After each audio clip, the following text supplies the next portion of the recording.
Hello friends, I'm Dr. Asmita Singh and today with me is Dr. Kanksha Sharma and today we'll discuss about COVID vaccines और COVID vaccine के बारे में पूछे गए जो सबसे common या फिर frequently asked questions हैं उनका हम जवाब देंगे. So Kanksha, let's start with history of vaccinations. Can you please tell our friends about their history? Sure so Asmita, जैसे कि हम जानते ही हैं कि वैक्सीन्स कोई नई नहीं है. कोविड वैक्सीन जरूर नहीं है, लेकिन हमारे लाइफ में वैक्सीन्स बहुत सालों से प्रेजेंट है. जो हम बहुत प्राउडली अपने लेफ्ट आर्म पर मार्क लेके घूमते हैं वो बीसीजी वैक्सीन का मार्क है, जो कि टीबी के लिए हमें बचपन में ही लग जाता है. और थैंक्स टू दैट कि अभी हमारे टीबी को वर्ल्ड वाइड इतना कंट्रोल कर पाए हैं. जितनी भी डिजीजेस थी जो हमारे पास्ट में कई लाखों करोड़ों जाने ले चुकी हैं, like anthrax, like small pox, उनके आजकल नाम भी सुनने नहीं आते. एंड उसका सारा श्रेय वैक्सीन्स को जाता है. Okay, so I think we should also discuss about how a vaccine actually works. ये vaccines काम कैसे करती हैं हमारी बॉडी में जाने के बाद. तो ये अस्मिता बहुत ही इंटरेस्टिंग कॉन्सेप्ट है. मैं अगर अपने फ्रेंड्स को, अपने व्यूअर्स को बहुत सिंपल वर्ड्स में समझाना चाहूँ तो ये एक्चुअली आने वाले जो खतरे, जो कि इन्फेक्शन के रूप में आने वाला जो खतरा है, उसके लिए हमारी इम्यूनिटी की, हमारी बॉडी को वैक्सीन्स तैयार करती हैं. जैसे कि वॉर में जाने से पहले आर्मी अपनी ट्रेनिंग करती है, आईपीएल टेस्ट में खेलने से पहले नेट प्रैक्टिसिंग होती है, वैसे ही ये वैक्सीन्स हमारी बॉडी की इम्यूनिटी की नेट प्रैक्टिसिंग कराती है. सो जो कॉन्सेप्ट है वो जानने के लिए कि वैक्सीन्स काम कैसे करती हैं, हमें एक्चुअली ये थोड़ा सा जान लेना होगा कि इम्यूनिटी कैसे काम करती है. सो इम्यूनिटी जैसे जैसे ही कोई हमारी बॉडी में कोई जीवाणु एंटर करता है, इम्यूनिटी का सबसे पहला काम होता है कि जाके उस जीवाणु को मारना, उसको खत्म करना, जिससे कि वो बॉडी में मल्टीप्लाई होके और अपना नंबर बढ़ा के बॉडी में ज्यादा इन्फेक्शन और बीमारी ना कर सके. तो लेकिन इम्यूनिटी का काम यह सिर्फ यही खत्म नहीं होता, वो उसको मारने के बाद उसकी मेमोरी अपने दिमाग में बसा लेती है, क्योंकि इम्यूनिटी कभी भी अपने दुश्मन को भूलती नहीं है. Actually very important. So the memory of vaccine is very important. मतलब जो हमारी बॉडी है वो अपनी इम्यूनिटी की मेमोरी के थ्रू अपने दुश्मन को हमेशा याद रखती है. अपने दर्शकों को थोड़ा डिटेल में बताएं कि ये जो कोविशील्ड और कोवैक्सीन है, ये दोनों वैक्सीन एक्चुअली कैसे काम कर रही हैं. एब्सोल्युटली. एक्चुअली इंडिया में कोविशील्ड और कोवैक्सीन दो वैक्सीन अवेलेबल हैं. जो कोविशील्ड है वो एस्ट्राजेनेका कंपनी की बनाई गई है और it is manufactured by serum institute of India. वहीं कोवैक्सिन जो है वो Hyderabad based Bharat biotech limited company बना रही है and it is producing it with the combined efforts from ICMR and National Institute of Virology. I would also like to tell कि ये Covishield और कोवैक्सिन काम कैसे करती हैं. कोविशील्ड वैक्सीन जो है वो एक्चुअली एक चिंपैंजी एडिनो को जेनेटिकली मॉडिफाई किया गया है. वो वायरस जब ह्यूमन बॉडी में जाता है तो बिल्कुल हार्मलेस है. हमने उसे जेनेटिकली मॉडिफाई कर दिया है. जेनेटिकली मॉडिफाई मतलब उसकी बाहर की परत पे हमने कोरोना वायरस के, जो आपने न्यूज में देखे होंगे, टिपिकल जो स्पाइक्स होते हैं कोरोना वायरस में, बस वो स्पाइक्स अटैच कर दिए हैं. तो ये हार्मलेस चिंपैंजी वायरस विद दो स्पाइक्स बॉडी में डाला जाता है और एक बार डालने के बाद this virus won't create any illness. वो हमें कोई बीमारी प्रोड्यूस नहीं करेगा, लेकिन वो हमारी बॉडी को सचेत कर देगा. So this is about Covishield. बल्कि कोवैक्सिन में क्या है, कोवैक्सिन में हम बॉडी के अंदर एक्चुअली डेड कोविड वायरस डाल रहे हैं. It is not active, it is not attenuated, it is dead corona virus. So ये डेड कोरोना वायरस क्या करता है, जब वो बॉडी में जाता है तो वो सिमिलर तरीके से हमारी बॉडी में इलनेस नहीं कॉज कर सकता है, लेकिन वो हमारी बॉडी को वार्न कर सकता है या फिर सचेत कर सकता है कि अब आपको तैयार हो जाना है मेरे लिए. फ्रेंड्स को ये भी बताएं कि इनकी सक्सेस रेट क्या है, इन वैक्सीन्स की कितनी एफिकेसी है, और थोड़ा ये भी शेयर करें कि ये कितने रेट में इंडिया में अवेलेबल है. एक्चुअली कोविशील्ड जो कि सीरम इंस्टीट्यूट ऑफ इंडिया की बनाई गई है, उसका सक्सेस रेट इज 90% और कोवैक्सिन का अराउंड 81% है. बट दैट डजंट मीन कि एक वैक्सीन दूसरे से सुपीरियर है. और कॉस्ट वाइज देखें तो फिर एक्चुअली गवर्नमेंट हॉस्पिटल्स में और सारे फ्रंटलाइन वॉरियर्स के लिए and all health care professional उन सब के लिए ये वैक्सीन गवर्नमेंट फ्री प्रोवाइड कर रही है. But in some private institutes or private firms or private hospitals, they are costing 250 rupees for the vaccination. Although Covishield Covaxin का हमने जो सक्सेस रेट एफिकेसी बताई वो एक की जैसे कि हमने बोली कोविशील्ड की 90 है और कोवैक्सीन की 81 है और वो कोई किसी से बेटर नहीं है. बट हमें कोई प्रेफरेंस नहीं है कि हम ये वैक्सीन लगाना चाहते हैं ये लगाना चाहते हैं. हमारे स्टेट या हमारे रीजन में जो भी वैक्सीन अवेलेबल है वो हमें लगा लेनी चाहिए. आकांक्षा, आजकल लोगों में वैक्सीन को लेकर डर बहुत फैला हुआ है कि what are the common side effects of vaccine जो वो एक्सपीरियंस कर सकते हैं. हाँ स्मिता, बहुत सुनने में आ रहा है कि लोग वैक्सीन लगवाना नहीं चाहते क्योंकि उन्होंने काफी न्यूज सुनी है कि ये साइड इफेक्ट हो रहा है वो साइड इफेक्ट हो रहा है.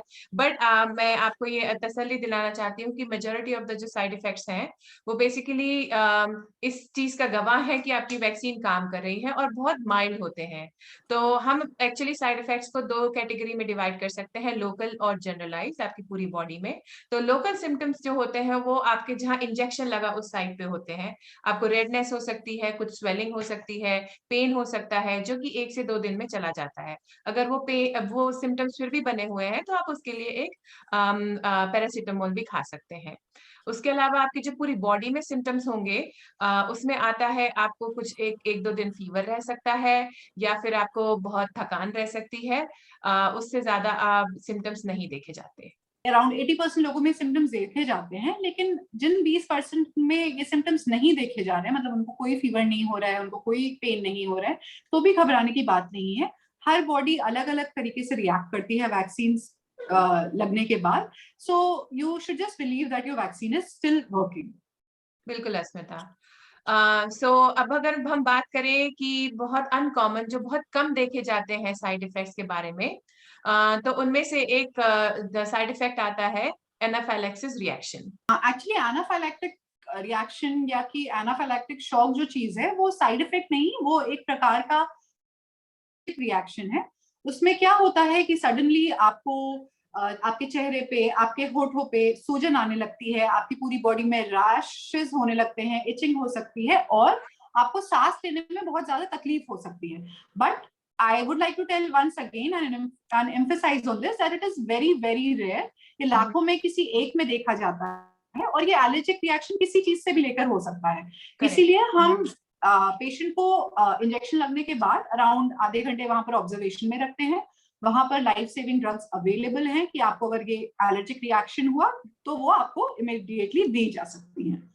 बिल्कुल सही है स्मिता, इसीलिए ये वैक्सीनेशन अंडर ऑब्जर्वेशन की जाती है, आपका ऑन साइट डॉक्टर अवेलेबल होता है. और जैसे कि स्मिता ने कहा कि ये सिर्फ वैक्सीन की साइड इफेक्ट नहीं है, एक एलर्जिक रिएक्शन है जो किसी भी चीज से हो सकती है, एंटीबायोटिक से, इंसेक्ट बाइट से, किसी से भी. इसी तरीके की एक और साइड इफेक्ट है जो जो लोगों में काफी भय बना रही है, वो है स्ट्रोक की, ब्लड क्लॉट की. तो उसके बारे में भी मैं बताना चाहूंगी कि ये साइड इफेक्ट बहुत अनकॉमन है, बहुत रेयर है और लाखों में एक केस पाए जा रहे हैं. इंडिया में तो इतने सुनने में भी नहीं आ रहे और अभी उन पे स्टडी हो भी रही है कि ये जो केसेस हुए क्या वो वाकई में वैक्सीन से रिलेटेड थे. Yes, exactly. और I would also like to tell कि हमें as you also know कि ये जो सारे साइड इफेक्ट्स हैं ये सारे मैक्सिमम 2 या 3 दिन तक ही हो सकते हैं. लेकिन इफ बाय चांस आपके ये साइड इफेक्ट्स जैसे कि लोकल साइड पे पेन या स्वेलिंग या फिर आपका वैक्सीन के बाद जो फीवर होता है, पूरी बॉडी में पेन होता है, वो अगर 2 या 3 दिन से ज्यादा एक्सटेंड कर रहा है, जैसे कि चौथे, पांचवे, छठे दिन, देन दैट मीन्स कि ये वैक्सीन से रिलेटेड नहीं है. It can be actual Covid virus infection or it can be due to some other cause, so you should see your doctor for it. बिल्कुल. अस्मिता, हमने गुड न्यूज तो सुनी ही कि मई 1 से अभी 18+ एज ग्रुप के सभी लोगों को वैक्सीन उपलब्ध होगी. क्यों ना हम अभी डिस्कस करें कि अपने वैक्सीनेशन डे को कैसे प्लान करें. Yes, actually vaccination day plan करना बहुत जरूरी है. पहले तो आपको आपके पास अपना एक वैलिड फोटो आईडी प्रूफ होना चाहिए और जब आप वहां पर जा रहे हो तो आपको अकेले नहीं जाना चाहिए, आपके साथ एक कोई अटेंडर होना चाहिए जो कि आपके साथ पूरे दिन वहां रह सके. आपको अच्छा खासा टाइम मार्जिन लेके जाना चाहिए मिनिमम वैक्सीन के बाद भी वो आपको, क्योंकि एज हम we have already told observation में रखते हैं, तो 1-2 घंटे का टाइम मार्जिन होना चाहिए आपको। और वहां जाके भी आपको अपनी सोशल डिस्टेंसिंग, जो कि 2 गज की दूरी, फेस मास्क, हैंड सैनिटाइजेशन, ये सारे सोशल नॉर्म्स फॉलो करते रहने चाहिए, क्योंकि ऑब्वियसली आप नहीं चाहेंगे कि जिस दिन आप घर से पहली बार बाहर निकले, वो भी वैक्सीनेशन लगाने के लिए, उस दिन ही आपको कोविड वायरस का इन्फेक्शन हो जाए। सो या we should continue following the social norms even during our day of vaccination. इसके अलावा जब आपको की सेंटर में आपकी बारी या टर्न आएगी, तो जब आपको सिस्टर बुलाएं तो आप वहां पर जाएं। और ड्यूरिंग जब आपको वैक्सीनेशन लग रही हो, तो बहुत इंपॉर्टेंट है कि आपको क्या वैक्सीन लग रही है, आपको उसका नाम पता होना चाहिए। और जो लोग अपनी सेकेंड डोसेज के लिए जा रहे हैं, उनके लिए पर्टिकुलरली इंपॉर्टेंट है कि उनको जो पहले वैक्सीन लगी थी, मान लीजिए आपको कोविशील्ड लगी थी तो आपको कोविशील्ड ही लगनी चाहिए, आपको कोवैक्सीन लगी थी तो आपको कोवैक्सीन ही लगनी चाहिए। दूसरी इंपॉर्टेंट चीज है कि आपको वैक्सीन की अपनी एक्सपायरी डेट भी एक बार सिस्टर से कंफर्म करना चाहिए। बिल्कुल। सो जब आपको वैक्सीन लग जाएगी तब आपको मैंडेटरी वहां पे आधे घंटे से 1 घंटे ऑब्जर्वेशन में रखा जाएगा। तो जैसे कि हमने डिस्कस किया था कि बहुत रेयर लेकिन एलर्जिक रिएक्शंस हो सकती हैं वैक्सीन को लेके, ये उसी रीजन से रखा जाता है, क्योंकि अगर ये रिएक्शन होनी होगी तो उसी आने वाले आधे घंटे से 1 घंटे के अंदर ही हो जाएंगी।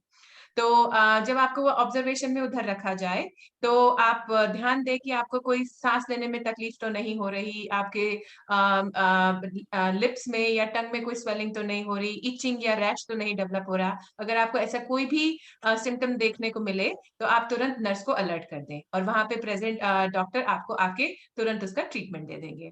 अगर आपको ऐसा कुछ भी नहीं महसूस होता और एवरीथिंग गोज प्लान्ड, सब अच्छे से होता है, तो फिर उसके बाद आपको वहां पर वो एक लिंक देंगे जो कि आप ऑनलाइन जाके उससे अपना कार्ड डाउनलोड कर सकते हैं कि यस यू आर वैक्सीनेटेड। सो अस्मिता, ऐसे भी कोई लोग हैं जिन्हें ये वैक्सीन नहीं लगनी चाहिए? यस ऑब्वियसली, कई लोग जो कि जिनको पहली वैक्सीन डोज से, कोविड वैक्सीन डोज से एलर्जी हो चुकी है, या तो जिनको कभी पहले किसी दवाई से या फिर किसी खाने की चीज से हाइपर एलर्जिक रिएक्शन हो चुका है, या फिर जिनको एनाफाइलैक्टिक रिएक्शंस की हिस्ट्री है, ये लोग वैक्सीनेशन ना लें। इसके साथ साथ वो औरतें जो कि प्रेगनेंसी प्लान कर रही हैं, या तो जो प्रेग्नेंट हैं, या तो जो अपने बच्चों को ब्रेस्ट फीडिंग करवा रही हैं, वो इन लोगों को वैक्सीनेशन नहीं लेनी चाहिए। बिल्कुल। एक और भी कैटेगरी आती है उन लोगों की जो कि ब्लड थिनर्स पे हैं। तो ऐसे पेशेंट्स जो कि एस्पिरिन ले रहे हैं या कोई ब्लड थिनर जैसे कि वारफेरिन खा रहे हैं, वो अपने डॉक्टर से जरूर बात कर लें। अगर उनके डॉक्टर रिकमेंड करें कि वो वैक्सीन ले लें तो वो वैक्सीन जरूर लें। इसके अलावा जिन लोगों को अभी कोविड इन्फेक्शन हो रखा है, वो लोग या फिर जिन लोगों को कोविड इन्फेक्शन हुआ था लेकिन अभी वो उससे रिकवरी फेज पीरियड में है, 4 to 8 वीक्स तक उस वैक्सीन को ना लें। अस्मिता, जैसे कि हमने ये गुड न्यूज सुनी कि अभी हम मास वैक्सीनेशन स्टार्ट करने वाले हैं मई 1 से, जिससे कि वैक्सीन की रिक्वायरमेंट काफी हाई हो जाएगी। तो क्या हमारे पास और भी वैक्सीन अवेलेबल हैं? यस, मार्केट में एक्चुअली बहुत सारी कोविशील्ड और कोवैक्सिन से को हटाकर बहुत सारी वैक्सीन अवेलेबल हैं, जिसमें से सबसे ज्यादा चर्चित जो है वो है स्पुतनिक 5। स्पुतनिक 5 एक्चुअली रशिया की वैक्सीन है, बट इंडिया में उसे डॉक्टर रेड्डी लैब्स अब बना रही है। एंड इसकी सक्सेस रेट या इसकी एफिकेसी कोविशील्ड या कोरोना या फिर कोवैक्सिन के बराबर की ही। यस, अच्छा आकांक्षा, आई थिंक हमें अपने व्यूअर्स को ये भी बताना चाहिए कि ये जो हमारे पास वैक्सीन अवेलेबल हैं, जो कि कोविशील्ड, कोवैक्सिन या Sputnik 5, are they effective against the mutated strains of Russia, of South Africa, US, UK mutated Covid virus? या Smita, see viruses tend to mutate, ये उनके उनके स्वभाव में होता है। सो उससे हमें बिल्कुल परेशान होने की जरूरत नहीं है। अभी तक जितनी भी हमारी वैक्सीन अवेलेबल है, यस, वो सभी की सभी इन म्यूटेटेड वेरिएंट्स के अगेंस्ट इफेक्टिव हैं एज ऑफ नाउ। आगे फ्यूचर में चल के अगर कुछ बदलता भी है तो हमारे पास ऐसी टेक्नोलॉजी है कि हम उनमें वैक्सीन में ये हेर फेर करके उनको भी कवर कर सके।